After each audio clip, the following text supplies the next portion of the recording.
आदाब, मैं आगा खुर्शीद खान। लोकसभा चुनाव के पहले चरण का मतदान पूरा हो चुका है। इस दौरान कई राज्यों में मतदान हुए, लेकिन हर किसी की नज़र उत्तर प्रदेश पर ही रही। लोकसभा का चुनाव माहौल का चुनाव माना जाता है, लेकिन इस बार किसी भी गठबंधन का माहौल बनते नजर नहीं आ रहा है। देश में राजनीतिक तौर पर उत्तर प्रदेश सबसे बड़ा भागीदार प्रदेश है, जहां की 80 सीट देश का भाग्य तय करती हैं। उत्तर प्रदेश का माहौल कई जोन में बटा हुआ है और सभी जोन का अलग अलग माहौल हमेशा से रहा है। यह लोकसभा चुनाव और विधानसभा चुनाव दोनों में एक तरफ कभी नहीं हुआ है। लोकसभा उत्तर प्रदेश में जिसकी बहुमत होती है, केंद्र की सत्ता में उसी के पास चाबी रहती है। कहा जाता है कि दिल्ली का रास्ता उत्तर प्रदेश से होकर जाता है। उत्तर प्रदेश से यह फैसला करता है कि देश में सत्ता पर काबिज कौन रहेगा, इसलिए हर किसी की नज़र उत्तर प्रदेश पर ही रहती है। आज तक देश में जितने भी प्रधानमंत्री हुए हैं, उनमें से आधे उत्तर प्रदेश से रहे हैं। पिछले 2 चुनावों में उत्तर प्रदेश ने भाजपा के लिए आधार का काम किया है। प्रधानमंत्री नरेंद्र मोदी लगातार 2 बार से बनारस से सांसद हैं। पिछले 2 चुनावों में बीजेपी के लिए उत्तर प्रदेश में माहौल बनाया, लेकिन इस बार राम मंदिर बनने के बावजूद भी बीजेपी के लिए उतना ही माहौल नहीं बन पा रहा है जितना बनना चाहिए। इस बार के चुनाव में उत्तर प्रदेश के मतदाता और उत्तर प्रदेश का चुनाव बहुत खामोश है। ये खामोशी सभी दलों को बेचैन किए हुए है। राजनीतिक पंडितों का मानना है कि अगर मतदाता का रुझान सत्ता की तरफ होता है तो चुनाव शुरू होने के साथ ही दिखाई देने लगता है। चुनाव का पहला चरण पूरा हो चुका है, लेकिन कोई भी व्यक्ति इस बात को साफ नहीं कह पा रहा है कि किसकी जीत होगी। जो जो चुनाव उठान लेता है, सत्ता समर्थक मतदाता ज्यादा मुखर होता जाता है। इस बार यह या तो खामोश है या अलग अलग खांचे में सत्ता से जुड़े प्रत्याशियों के प्रति नाराजगी जता रहा है।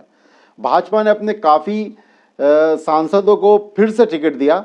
माना जा रहा है कि जिस प्रकार विधानसभा के चुनाव में बीजेपी ने अपने विधायकों का टिकट काटकर नए प्रत्याशियों को मौका दिया था, कुछ यूं ही बीजेपी लोकसभा चुनाव में भी करेगी। हालांकि बीजेपी ने अधिकतर सांसदों को मैदान में उतारकर सभी अटकलों को खारिज कर दिया है।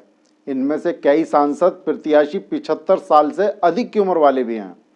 इन सांसदों में से अधिकांश जीतने के बाद लौटकर अपने क्षेत्र में गए ही नहीं हैं, लगातार क्षेत्र की जनता से कटे रहे। पिछले 2 चुनावों में जिस प्रकार भाजपा के केंद्रीय चेहरे पर अपना चुनाव खड़ा कर रही थी, इस बार प्रत्याशियों के लिए यह बहुत मुश्किल का कार्य बनता नजर आ रहा है।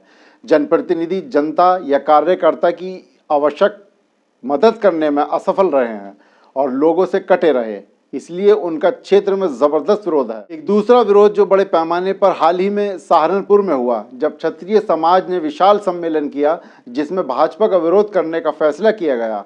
पश्चिमी उत्तर प्रदेश में किसानों के साथ साथ क्षत्रिय समाज के लोग भाजपा से नाराज चल रहे हैं। कई लोगों को आपस में बात करते भी सुना गया है कि इस चुनाव के बाद बीजेपी के कई बड़े क्षत्रिय नेताओं को किनारे कर दिया जा सकता है। ये बात लोग आम बोलचाल में बात करते नजर आते रहे हैं। इस अफवाह का असर भी मतदाता के लिए बड़े वर्ग को प्रभावित करता दिख रहा है। इस बार के चुनाव को अचानक उठ खड़े हुए इलेक्टोरल बॉन्ड के बवंडर ने भी ग्रहण लगा दिया है।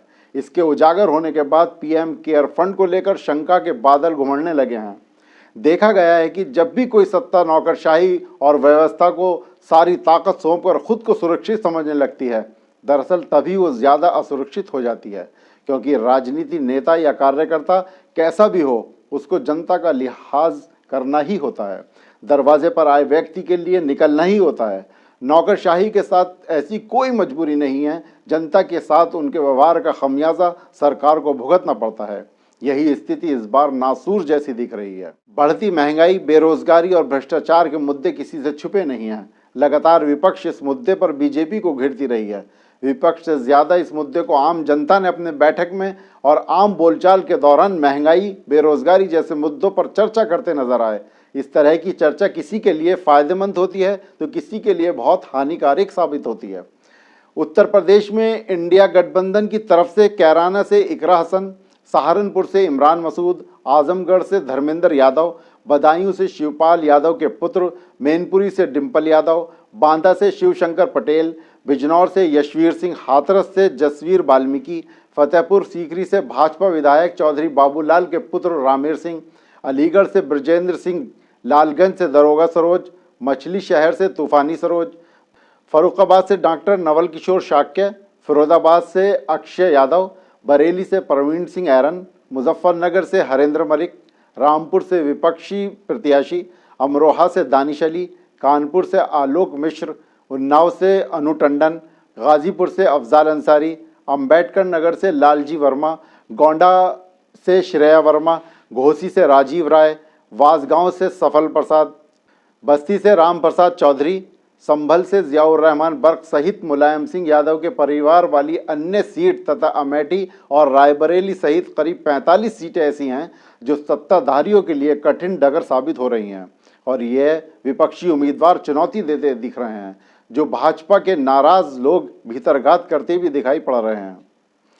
पहले चरण के चुनाव में किसी के पक्ष में भी माहौल बनते हुए नजर नहीं आया। यही कारण है कि सत्ता पक्ष के लिए खतरे की घंटी बताई जा रही है।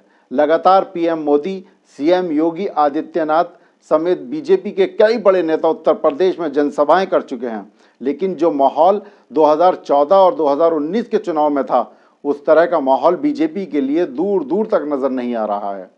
गौर करने की बात यह है कि जहां 2014 में भाजपा 71 सीटें जीती थी, वहीं 2019 में पुलवामा और बालाकोट की लहर के बावजूद उत्तर प्रदेश में उसकी सीट घटकर 62 हो गई।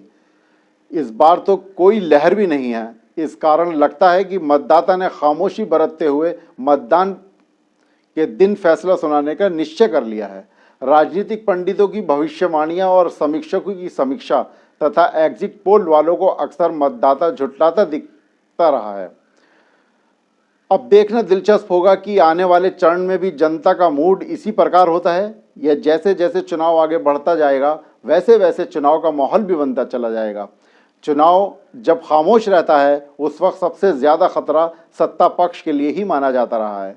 हालांकि बीजेपी अपने 400 पार को लेकर पूरी तरह से निश्चित मानकर चल रही है। अब इसके दावे में कितनी सच्चाई है, ये तो जून में नतीजे आने पर ही पता चल पाएगा।